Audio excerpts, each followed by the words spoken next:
Innal hamdalillah nahmaduhu wa nasta'inuhu wa nastaghfiruh wa na'udzu billahi min shururi anfusina wa sayyiati a'malina may yahdihillahu fala mudilla lahu wa may yudlil fala hadiyalah wa ashhadu an la ilaha illallah wahdahu la syarika lah wa ashhadu anna Muhammadan 'abduhu wa rasuluh ya ayyuhalladzina amanu taqullaha haqqa tuqatih ولا تموتن إلا وأنتم مسلمون يا أيها الناس اتقوا ربكم الذي خلقكم من نفس واحدة وخلق منها زوجها وبث منهما رجالا كثيرا ونساء واتقوا الله الذي تساءلون به والأرحام إن الله كان عليكم رقيبا يا أيها الذين آمنوا اتقوا الله وقولوا قولا سديدا يصلح لكم أعمالكم ويغفر لكم ذنوبكم ومن يطع الله ورسوله فقد فاز فوزا عظيما أما بعد فإن أصدق الحديث كتاب الله وخير الهدى هدى نبينا محمد صلى الله عليه وسلم وشر الأمور محدثاتها فإن كل محدثات في الدين بدعة وكل بدعة ضلالة وكل ضلالة في النار wa usalli wa usallim ala nabiyyina Muhammadin wa ala alihi wa sahbihi ajma'in. Hadirin jamaah Jumat belakang Allah Subhanahu wa taala. Siapapun kita, apapun derajat dan pangkat diri kita, seberapa banyak kekayaan yang kita punya, setinggi apapun status sosial kita, kita tidak akan pernah bergeser dari status sebagai seorang hamba. Semua manusia adalah hamba Allah. Semua manusia adalah makhluk Allah, baik ada yang mengakui maupun tidak mengakui. Karena status mereka sebagai hamba Allah tidak butuh pengakuan dari manusia. Allah Subhanahu wa taala berfirman, "In kullu man fis samawati wal ardi illa atir rahmani 'abda." Tidak ada satupun makhluk di langit maupun di bumi kecuali dia akan datang menghadap Ar-Rahman sebagai hamba. Karena kita merupakan hamba, maka kewajiban hamba adalah taat kepada tuannya, taat kepada sang pencipta, Allah Jalla Jalaluhu. Hadirin yang dimuliakan Allah, ada banyak sekali masyarakat dan kaum muslimin yang mereka mau untuk menerima peraturan yang dibuat sesama manusia, dan mereka beralasan bahwa peraturan itu dibuat dalam rangka untuk keselamatan bersama. Misalnya keselamatan yang ada di job site atau di tempat yang lain, termasuk salah satunya di bandara. Mereka begitu tertib untuk mengikuti aturan tersebut. Namun kenapa sebagian orang terkadang merasa berat untuk mengikuti aturan Allah, padahal dialah penciptanya? Apakah dia merasa bahwasanya dengan mengikuti aturan Allah tidak akan mengantarkan kepada keselamatannya? Sebaliknya jamaah, siapapun yang mengikuti aturan Allah, hakikatnya itu akan menyelamatkan dirinya, baik disadari maupun tidak.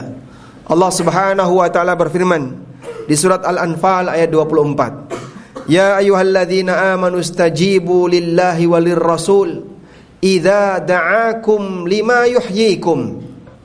Wahai orang yang beriman, istajibu lillahi walir rasul, penuhilah panggilan Allah dan panggilan Rasul. Idza da'akum lima yuhyikum, apabila mereka mengajak kalian lima yuhyikum, untuk kehidupan kalian. Maka hakikatnya syariat yang diberikan oleh Allah Subhanahu wa taala kepada hambanya adalah syariat untuk kebaikan kehidupan mereka, baik kehidupan di dunia maupun kehidupan di akhirat. Allah Subhanahu wa taala tidak menurunkan Al-Quran agar manusia menjadi hamba yang celaka. Allah Ta'ala tegaskan, Taha ma anzalna alaikal Qur'ana litashqa. Taha ma anzalna alaika, aku tidaklah menurunkan kepadamu Al-Quran litashqa, agar kau menjadi orang yang celaka. Sehingga seorang hamba yang dia mendekat kepada Al-Quran, seorang hamba yang dia mendekat kepada syariat Allah, tidak akan menyebabkan dirinya menjadi celaka, baik dunia maupun akhirat. Memang terkadang jamaah di belakang Allah, kita merasa berat untuk menerima sebagian aturan Allah karena mungkin itu bertentangan dengan kebiasaannya. Kita merasa berat kenapa ini diharamkan, padahal saya butuh. Kita merasa berat kenapa ini dilarang, padahal saya menginginkannya. Kita merasa berat kenapa ini nggak boleh, padahal saya sangat menghendakinya. Demikianlah yang terjadi pada diri hamba. Karena terkadang hamba tidak tahu apa yang dia cintai itu ternyata adalah berbahaya baginya. Karena itulah jamaah dimulakan Allah Subhanahu wa taala, kebaikan dan keburukan semuanya Allah Subhanahu wa taala telah jelaskan, meskipun bisa jadi bertentangan dengan hawa nafsu manusia. Sehingga kalaupun orang merasa berat, kita tidak mau menerima hukum itu, tentu dia perlu untuk sadar diri bahwa menerima hal ini hakikatnya adalah untuk kebaikan dirinya. Nabi SAW mengajarkan kepada kita, ad-dunya sijnul mu'min wa jannatul kafir. Dunia itu penjara bagi mukmin dan surga bagi orang kafir. Apa yang dimaksud dunia itu penjara bagi mukmin? Ada dua makna dalam memahami dunia itu penjara bagi mukmin. Makna yang pertama adalah kondisi hidup di dunia yang dihadapi oleh seorang mukmin jika dibandingkan dengan surga yang Allah sediakan kelak di yaumil qiyamah, maka dunia ini seperti penjara. Masih banyak kondisi yang tidak nyaman walaupun dia punya banyak fasilitas. Sebab Allah tidak ridha ketika kenikmatan yang dinikmati oleh manusia bisa mereka nikmati 100%. Makanya Imam Hasan Al-Basri mengatakan, wa ni'amud dunya mashubatun bil musibah. Nikmat dunia itu selalu bercampur dengan musibah. Enggak ada ceritanya orang yang sangat kaya raya kemudian enggak pernah sakit atau enggak pernah sakit hati. Siapapun hamba pasti dia pernah mengalami, kalau enggak sakit fisik atau dia akan mengalami sakit hati. Allah tidak ridha adanya kenikmatan di dunia bisa dinikmati 100% sebagaimana layaknya di surga. Makna yang kedua, bahwa dunia ini merupakan penjara bagi mukmin. Artinya adalah seorang mukmin ketika hidup di dunia, dia ibarat di dalam penjara.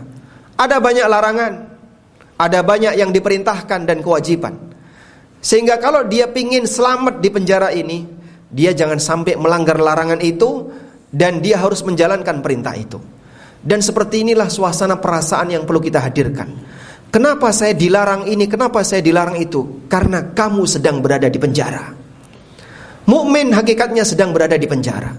Sehingga dia sadar di sini ada aturan Allah yang tidak boleh dilanggar. Maka ketaatan dia kepada Allah pada saat dia di penjara akan menguntungkan dia kelak setelah dia keluar dari dunia ini. Kelak ketika dia keluar dari penjara ini, dia akan dibalas oleh Allah Ta'ala dengan balasan yang sangat indah. Jamaah yang dimuliakan Allah Subhanahu wa Ta'ala, membangkitkan ketaatan kepada Allah dimulai dari kesadaran bahwa kita ini adalah hamba Allah dan seluruh hidup kita difasilitasi oleh Allah. Apapun yang kita punya itu murni pemberian dari Allah. Kalau hidup kita hanyalah pemberian dari Allah, apapun yang kita punya semuanya adalah dikasih oleh Allah, kenapa kita tidak mau diatur oleh yang memberi? Bukankah ini sesuatu yang sangat mengherankan? Maka seorang hamba yang taat kepada Allah, dia selalu menghadirkan apa yang aku lakukan hakikatnya adalah sebagai bentuk rasa syukur dan terima kasih yang aku berikan kepada Zat yang menciptakanku dan yang telah memberikan semua fasilitas bagiku. Kita mohon kepada Allah Subhanahu wa Ta'ala, semoga Allah tundukkan hati kita untuk selalu menerima kebenaran, menerima setiap syariat yang telah Allah turunkan, walaupun bisa jadi bertentangan dengan apa yang menjadi keinginan dan hawa nafsu kita. Demikian sebagai khutbah yang pertama. Aqulu qawli hadza wa astaghfirullah. Alhamdulillahi wa kafa, wassalatu wassalamu ala rasulil mustafa wa ala alihi wa sahbihi wa mawalah. Wa ashhadu an la ilaha illallah wahdahu la syarika lah. Wa ashhadu anna Muhammadan abduhu wa rasuluh. Ya ayyuhalladzina amanu taqullaha haqqa tuqatih wa la tamutunna illa wa antum muslimun. Hadirin jamaah Jumat dimulakan Allah Subhanahu wa Ta'ala. Ada 3 hal yang menjadi pertimbangan manusia ketika mereka mau melakukan sesuatu, sebagaimana yang dijelaskan oleh para ulama. Pertama adalah hawa nafsunya, yang kedua perasaannya, dan yang ketiga adalah akalnya. Para ulama mengatakan an-nafsu ta'muru bil amta'. Wal aqlu ya'muru bil anfa' wa al-atifah ta'muru bima yasluhu bil ata'if. Para ulama mengatakan hawa nafsu selalu menyuruh orang untuk mengambil apa yang paling nikmat bagi hidupnya. Sedangkan perasaan dia selalu memerintahkan orang untuk mengambil keputusan apa yang kira-kira paling menenangkan baginya. Sedangkan akal memerintahkan manusia untuk mengambil apa yang paling bermanfaat baginya. Dan tentu saja pertimbangan ini berbeda. Kita kasih sebuah contoh. Terkadang ada sebagian orang yang dia mengambil sesuatu, pertimbangannya adalah karena saya suka ini. Ini adalah peluang bagi saya, ini adalah sumber kekayaan bagi saya. Kalau tidak saya ambil nanti saya nggak mendapatkannya. Maka pertimbangan seperti ini murni karena hawa nafsu. Sehingga pikiran dia adalah apa yang kira-kira nikmat bagi dia, apa yang kira-kira enak bagi dia. Banyak sekali orang yang tenggelam dalam aneka kemaksiatan yang sudah jelas-jelas itu adalah perbuatan dosa, bahkan perbuatan dosa besar karena pertimbangan hawa nafsu. Dia bisa menikmati hawa nafsu itu, betul, karena hawa nafsu selalu mengarahkan manusia untuk ke arah yang apa yang nikmat bagi dia. Ada juga pertimbangan perasaan. Terkadang ada sebagian orang yang dihadapkan pada hukum Allah, dia diberitahu, misalnya warisan antara laki dan perempuan itu 2:1. Sebagian orang tidak menerima semacam ini dengan mengedepankan perasaan dia. Kasihan itu yang perempuan, dia nggak kerja, kenapa dikasih lebih sedikit daripada yang laki-laki yang bekerja? Padahal aturan Allah Subhanahu wa ta'ala bahwasanya Allah tegaskan untuk laki-laki mendapatkan 2 kali anak perempuan. Yusikumullahu fi auladikum lidzakari mithlu hazzil unthayain. Allah wasiatkan kepada kalian bagi anak laki-laki mendapatkan 2 jatah dibandingkan anak perempuan. Tapi perasaan manusia kadang bermain.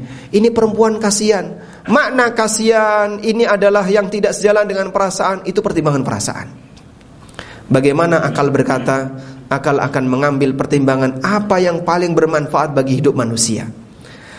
Karena itu ketika dia dihadapkan pada sebuah kasus, akal akan mengatakan, kamu kalau melakukan seperti ini bahaya. Kamu kalau melakukan seperti ini berbahaya. Di sana akan ada ancaman yang bisa kau hadapi, yang akan kau hadapi. Di sana akan ada ancaman yang akan datang kepadamu, sehingga dia akan tinggalkan itu. Karena pertimbangan yang datang dari akal bahwa ini berbahaya. Karena itulah jamaah, Allah Subhanahu wa ta'ala mengajak kita untuk berfikir. La'allakum ta'qilun, afala ta'qilun. Karena akal selalu mengarahkan kita untuk mengambil apa yang paling bermanfaat bagi hidup kita, dunia dan akhirat. Bermanfaat belum tentu yang lebih menyenangkan bagi dia. Obat itu bermanfaat, tapi hawa nafsu gak suka karena gak ada rasa, atau bahkan rasanya pahit. Maka secara hawa nafsu tidak disukai.